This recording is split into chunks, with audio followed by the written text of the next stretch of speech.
want to show you a graph out of Biblical Archaeology Review, March 1983. In this graph, you can see where archaeologists have placed the temple itself. If you look, as I point here and here and here, you will see what the archaeologists found. Jews had two cubits. They had the ordinary cubit, which was a measurement from the elbow to the tip of the finger, and they had the sacred cubit, which was from the elbow to the tip of the finger plus a span, nominally 21 5/8 inches. The sacred cubit could only be used in the temple, and here they found those foundation stones. As a result, they could place this temple exactly where you see it.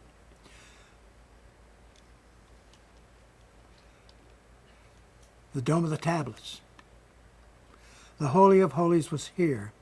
The Ark of the Covenant rested right here on this flat bedrock, the threshing floor of Ornan. Guess what? The Muslims built the Dome of the Rock on the wrong rock. When I first recognized this truth, I almost fell out of my chair. I was laughing so hard I almost died. So could there be day years in Revelation? We saw day years in Daniel. We saw that Ezekiel 4 verses 5 and 6 tells us there's going to be day years, prophetic day years.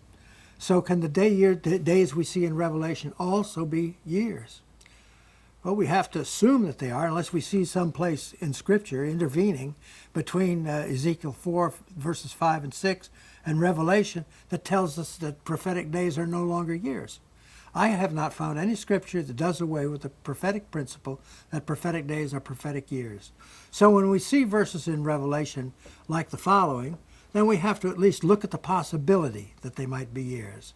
The court which is without the temple, leave out, and measure it not, for it is given unto the Gentiles, and the holy city shall they tread underfoot 42 months. Since we can prove day years from Daniel, if New Testament prophetic days aren't years, don't we need a Scripture telling us to interpret them differently? There is no such Scripture, so let's look at a day-year possibility. First of all, I want to show you the graph of the Temple Mount, and read Revelation 11:2 as I point with the pointer. But the court which is without the temple, leave out, and measure it not, for it is given unto the Gentiles. And the holy city, out here, shall they tread underfoot for 42 months. Notice the location of the bedrock right here where the little red X is. That's where the Holy of Holies was. In Jewish tradition, the Ark of the Covenant sat on bedrock. In Revelation 11:2, it's addressing two different events. The temple court will be given over to the Gentiles, and Jerusalem will be under Gentile control for 42 months. Gentile control was over on June 6, 1967. Dividing 365.24, which is our solar year, by 12, gives us a month of 30.437 days. 42 months times 30.437 days equals 1,278.34 days. Using I give you a day for a year from Ezekiel 4 verses 5 and 6, we can see this graph. It was exactly 42 months from when the Dome of the Rock began to be constructed until Jerusalem was freed of Gentile control.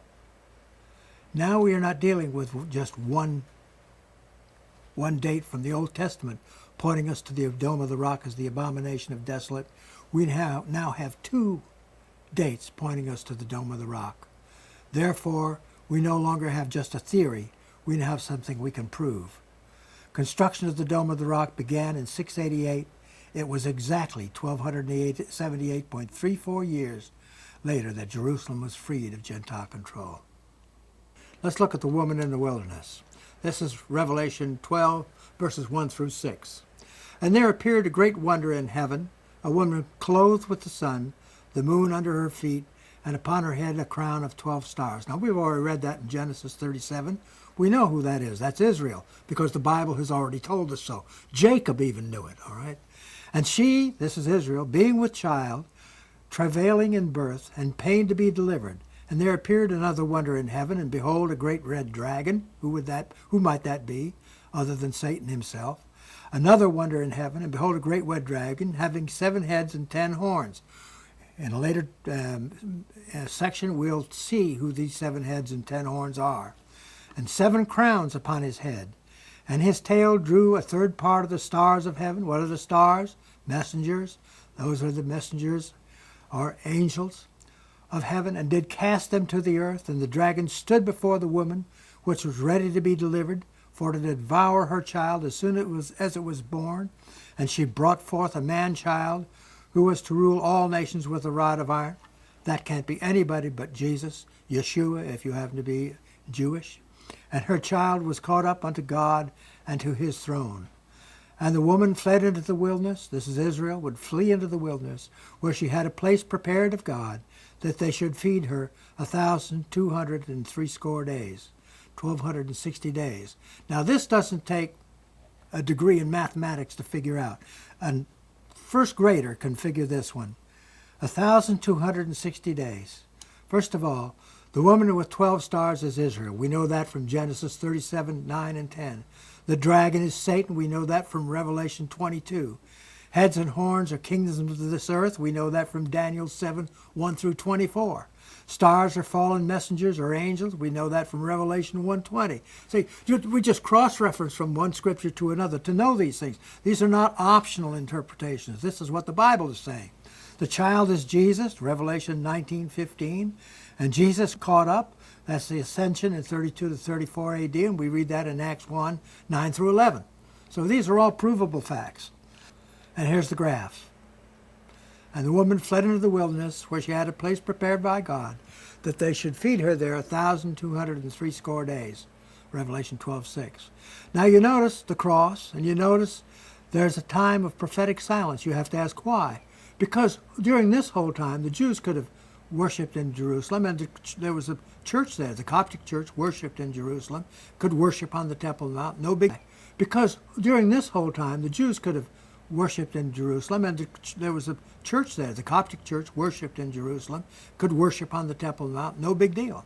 But after the Dome of the Rock was built there, it no longer happened. And Jews were not again even controlling the city until 1948 AD.